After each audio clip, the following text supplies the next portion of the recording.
Mutton biryani, kacchi biryani, গরুর শাহি rezala, roast, খিচুড়ি, কোরমা, যেটাই রান্না করেন না কেন সব কিছুতেই একটা ইনগ্রিডিয়েন্টস কিন্তু অবশ্যই আমাদের লাগে, আর সেটি হচ্ছে গরম মশলার গুঁড়ো। আর এই শাহি গরম মশলার গুঁড়ো কীভাবে তৈরি করে তার একটা রেসিপি নিয়ে আমি আপনাদের সামনে হাজির হয়ে গেলাম আজকে।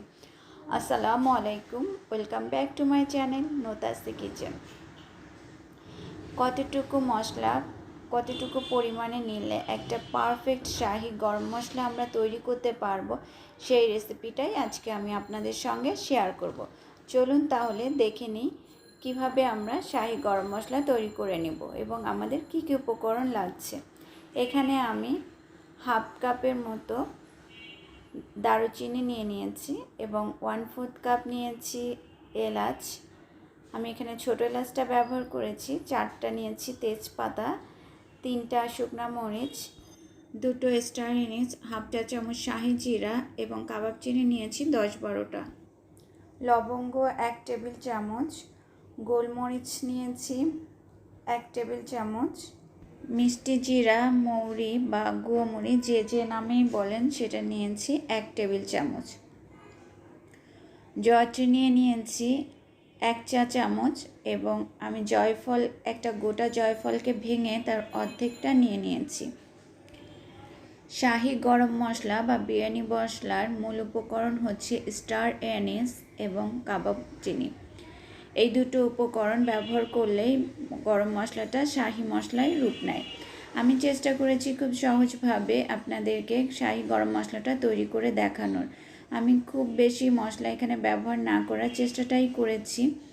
এখন আমি সবগুলো মশলাকে একসঙ্গে মিলিয়ে নেব এবং যে মশলাগুলো গোটা গোটা বড় বড় আছে সেগুলোকে কেটে একটু ছোট করে নিচ্ছি। আমি প্রথমে তেজপাতাগুলোকে একটু কেটে ছোট টুকরা করে নিচ্ছি। এরপর আমি দারচিনিগুলোকেও ভেঙে নেব। তার আগে আমি শুকনো মরিচগুলোকে একটু কেটে ছোট টুকরা করে নিচ্ছি।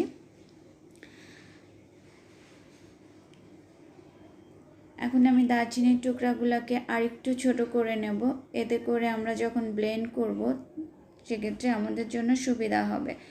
বড় টুকরা থাকলে ব্লেন্ডার অনেক সময় প্রেশারটা নিতে পারে না, সেক্ষেত্রে খুব হাই পাওয়ারের ব্লেন্ডারের প্রয়োজন হয়।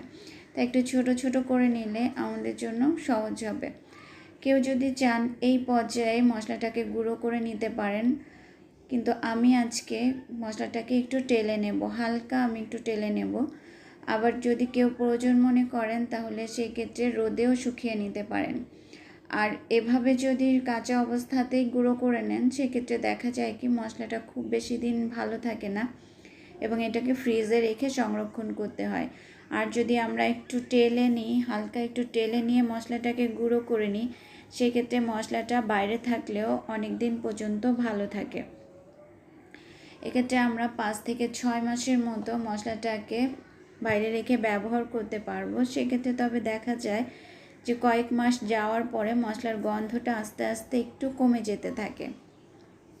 এখন আমি চুলায় একটা প্যান বসিয়ে দিয়ে মশলাগুলোকে টেলে নেব। আমি খুব লো হিটে মশলাগুলোকে আস্তে করে একটু নেড়ে চেড়ে টেলে নেব। মশলাগুলোকে এভাবে একটু নেড়ে চেড়ে আস্তে করে ধৈর্য ধরে নিয়ে টেলে নিতে হবে। গ্যাসের ফ্লেমটাকে বাড়িয়ে দেওয়া যাবে না, এতে করে মশলাগুলো পুড়ে যাবে।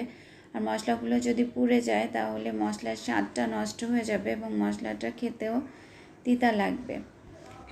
সেই জন্য চুলার ফ্লেমটাকে একটু লো করে দিয়ে এভাবে নেড়ে চেড়ে আস্তে আস্তে করে ধৈর্য সহকারে একটু ভাজি করে নিতে হবে। কিছুক্ষণ পর পর এভাবে একটু নেড়ে দিয়ে ভাজতে হবে যাতে জিরাগুলো পুড়ে না যায়। কেউ চাইলে আলাদা আলাদা করেও মশলাগুলো ভাজি করে নিতে পারেন। প্রথমে তেজপাতা, দারুচিনি, এলাচ এই জিনিসগুলো ভাজি করে নিতে পারেন, তারপর জিরা, ছোট যে মশলাগুলো আছে সেগুলো আলাদা আলাদা করে ভেজে নিতে পারেন। কিন্তু আমি একসঙ্গে সবগুলো দিয়ে নিয়েছি এবং আমি আস্তে করে করে এভাবে কিছুক্ষণ পর পর নেড়ে দিচ্ছি। আমার মশলাটা ভাজি করা শেষ। আমি এখন চুলার ফ্লেমটা অফ করে দিয়ে ঠান্ডা করে নেব। আমার মশলাটা ঠান্ডা হয়ে গেছে, আমি প্লেটে ঢেলে নিয়েছি। এখন আমি একটা ব্লেন্ডার জাগে এই সবগুলো মশলাকে তুলে নেব। আর মশলাগুলোকে ব্লেন্ড করার আগে অবশ্যই মশলাগুলোকে ঠান্ডা করে নিতে হবে। গরম অবস্থায় কখনো ভুলক্রমেও মশলাগুলোকে ব্লেন্ড করতে যাবেন না, এতে করে ব্লেন্ডারের ক্ষতি হবে, ব্লেন্ডারে মোটরটাও চলে যেতে পারে। আর ঠান্ডা করে দিলে আমাদের ব্লেন্ডারটাও ভালো থাকবে। এই তো আমার মশলাগুলো ব্লেন্ড করা হয়ে গেছে, আমার শাহি গরম মশলাটাও তৈরি হয়ে গেছে। এখন আমি একটা চামচ দিয়ে তুলে দেখাচ্ছি যে কতটুকু সুন্দরভাবে আমাদের মশলাটা গুঁড়ো হয়েছে।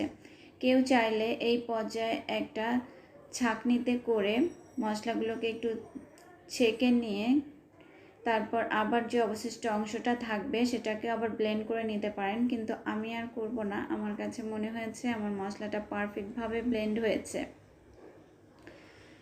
এখন আমি একটা এয়ারটাইট কৌটায় ভরে আপনাদেরকে দেখাচ্ছি কিভাবে আপনারা মশলাটাকে সংরক্ষণ করবেন। এরকম একটা এয়ারটাইট জারের ভিতর ভরে আমরা মশলাটাকে বেশ কয়েক মাসের জন্য সংরক্ষণ করে রাখতে পারি এবং যখন ইচ্ছা প্রয়োজন মতো ব্যবহার করতে পারবো।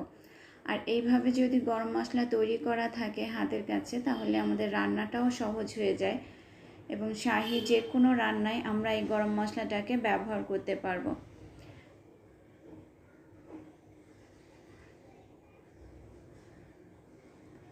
আর এই মশলাটার খুব সুন্দর একটা ঘ্রাণ হয়ে থাকে, আপনারা যে কোনো রান্নাতে ব্যবহার করলে শাহি একটা ফ্লেভার চলে আসবে। একবার এইভাবে সব কিছু রেসিপি ফলো করে তৈরি করে দেখেন, ইনশাল্লাহ নিরাশ হবেন না, খুব সুন্দর একটা রেজাল্ট পাবেন। আর আজকের আমার এই ভিডিওটা যদি ভালো লেগে থাকে তাহলে অবশ্যই আমার চ্যানেলটাকে সাবস্ক্রাইব করবেন এবং একটা লাইক দিয়ে আমার পাশে থাকবেন। পাশের বেল বাটনটাকে অবশ্যই প্রেস করে রাখবেন যাতে নতুন কোনো ভিডিও আপলোড করার সঙ্গে সঙ্গে সবার আগে নোটিফিকেশনটা আপনার কাছে পৌঁছে যায়। আজ এ পর্যন্তই, সবাই ভালো থাকবেন, সুস্থ থাকবেন, আল্লাহ হাফেজ।